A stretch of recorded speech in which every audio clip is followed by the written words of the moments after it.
ایک صحابی آئے، یا رسول اللہ میرا پڑوسی ہے، اس کی کھجور ایسے ٹیڑھی ہو کر میرے گھر میں چند اس کی شاخیں ہیں، ان پہ پھل لگتا ہے، وہ جو ٹوٹ کے گرتا ہے میرے بچے اٹھا لیتے ہیں، ہم غریب ہیں، وہ بھاگا بھاگا آتا ان کے منہ سے کھجور نکال لیتا ہے، اس کو کہیں کہ بچوں پر اتنی زیادتی نہ کرے۔ آپ نے اس کو بلایا، وہ منافق تھا، آپ نے اس سے فرمایا بھئی ایک سودا کرتے ہو؟ کہا جی کیا؟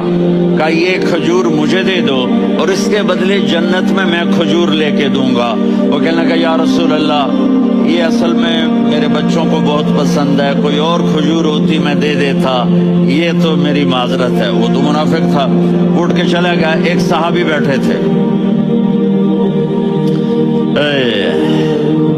وہ کہنے لگے یا رسول اللہ اگر میں وہ کھجور لے کے دے دوں تو مجھے جنت میں لے دیں گے؟ ان کا نام ہے ابو الدحداح۔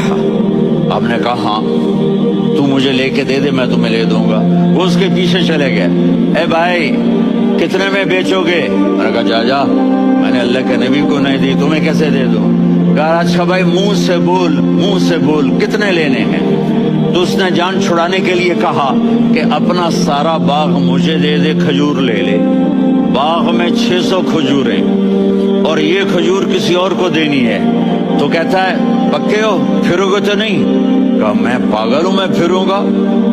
مجھے 600 کھجوروں کا باغ مل رہا ہے۔ انہوں نے کہا ڈن، کھجور میری باغ تیرا۔